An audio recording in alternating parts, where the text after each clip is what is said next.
The invention of the automobile was a spark. It ignited a revolution in how we live. It reshaped our cities. It redefined personal freedom. The car changed almost everything. Think about your daily life. The car is often there. Getting to work, visiting family, exploring new places. It is a powerful tool, a complex machine, one that humanity embraced with open arms. Now imagine a different timeline. Picture a world where that spark never caught fire. Karl Benz, a brilliant engineer, worked on many things.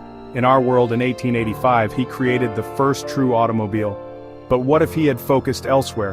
What if his patent motor wagon remained a curious footnote, a dream that never quite took hold? The idea of a personal motorized vehicle might have faded, lost to history, or delayed by many decades. This single divergence creates a vastly different planet. This alternate world unfolds along a different path. Its landscapes are sculpted by other forces, its societies are woven with different threads. Join me. In a world without cars, trains would be supreme. They are the iron horses. They conquer vast distances. They connect cities and nations.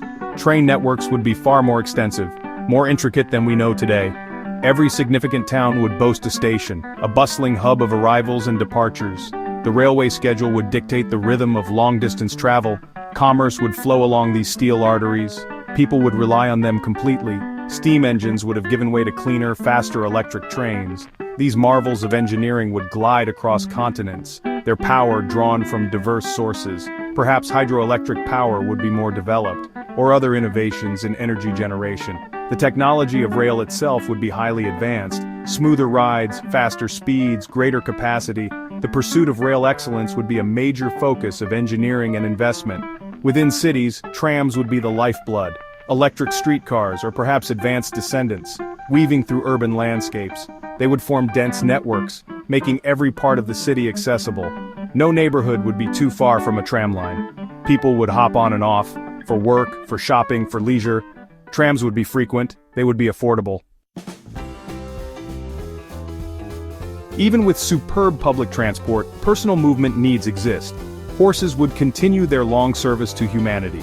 They would not be relics of a bygone era. Instead, they would be integral to daily life, for shorter distances, for deliveries within neighborhoods, for tasks requiring travel off the main rail or tram lines. The sound of hooves on cobblestone would be a common melody, a gentle rhythm in the urban soundscape, a constant reminder of our animal partnership. Horse-drawn carriages would see significant evolution. Think beyond the simple buggies of the past. Engineers would apply modern principles. Lighter, stronger materials would be used. Suspension systems would be more advanced, ensuring a smoother, more comfortable ride. Carriages might be specialized, sleek designs for personal transport, sturdy, efficient models for hauling goods. The industry around horse care and carriage making would be sophisticated and highly respected. The bicycle would be a true champion of personal freedom. Imagine cities teeming with cyclists, people of all ages, using bicycles for commuting, for errands, for pure enjoyment. Cycling infrastructure would be magnificent. Dedicated lanes, wide and safe, protected from other traffic, smooth surfaces designed for two wheels. Bicycle parking would be plentiful, secure. Without cars, cities would develop very differently. The relentless outward sprawl would be curtailed. Urban areas would be denser, more compact. Land is a precious resource, especially land near train stations and tram lines. These transport hubs would be the hearts of communities. People would want to live and work close to them. This necessity would shape the very form of the city, leading to innovative architectural solutions for high-density living. Everything essential would be within easy reach. Shops, schools, workplaces, markets, all clustered together. Neighborhoods would be designed for walking. Imagine streets where pedestrians are king. Wide sidewalks, shaded avenues, public squares filled with people, not with parked cars. This proximity would foster a strong sense of local community. You would know your shopkeepers, your neighbors. Daily life would involve more face-to-face interaction, a more connected existence. Urban planning would prioritize human scale. Buildings might rise higher to accommodate density, but streets would remain inviting, not overshadowed by towering, impersonal structures. Parks and green spaces would be woven into the urban fabric, accessible oases for relaxation and recreation. Section 5: Structures of a Car-Free Society Building a Different World. The buildings around us would tell a different story, a story of a world not built for the automobile.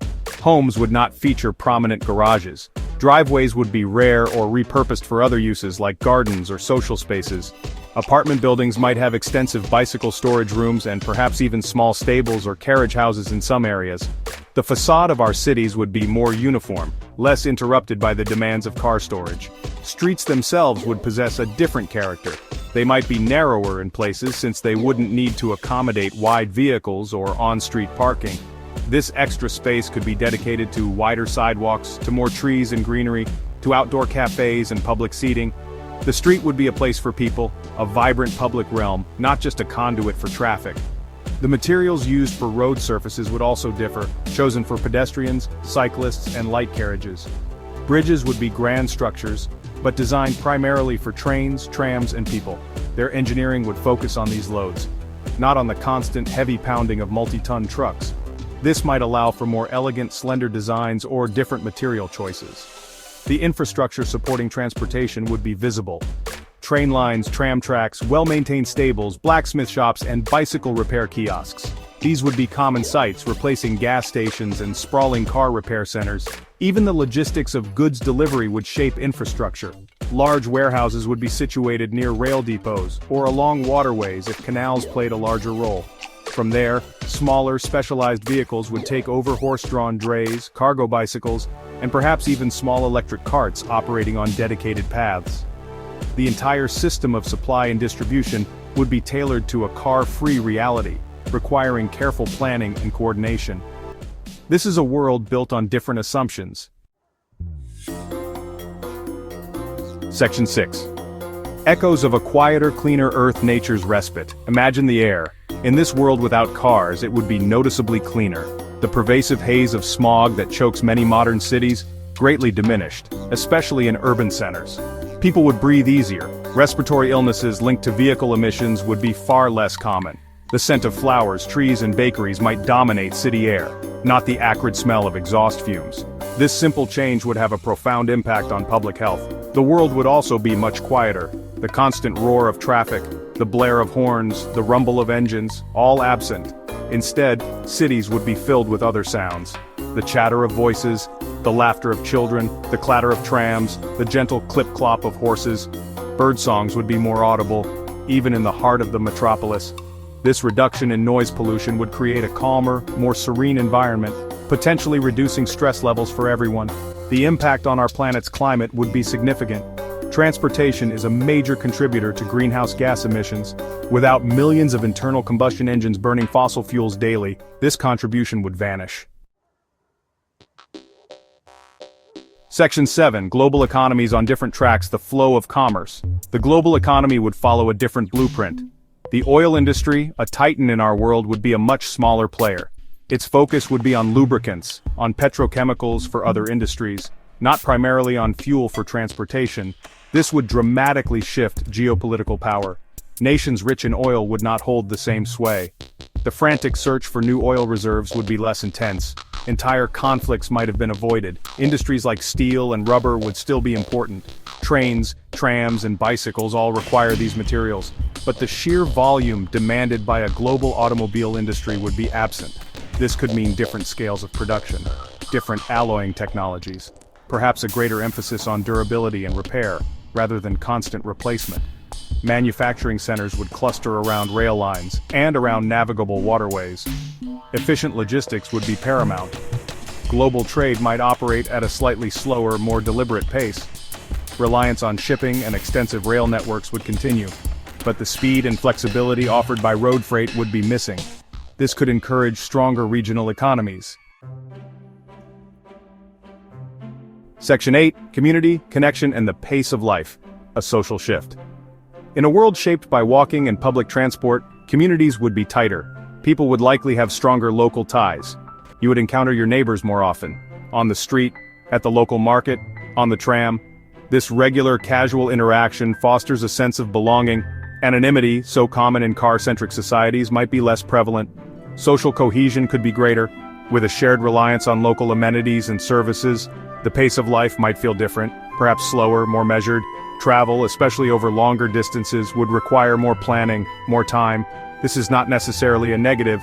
It could lead to a greater appreciation for the journey itself. A more mindful approach to movement, Spontaneous, long-distance trips by individuals would be less common. Life might be more rooted in the local, with a deeper connection to one's immediate surroundings. Leisure activities would adapt to these realities. Local parks and community centers would be hubs of social life.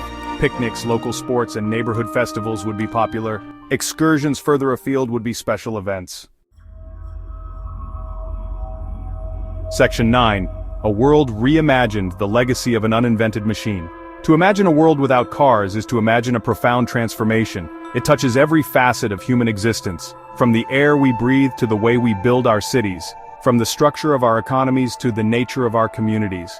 The automobile is not merely a mode of transport, it is a shaper of civilizations. Its absence would create a society with a distinctly different character, a unique rhythm, and a different set of priorities.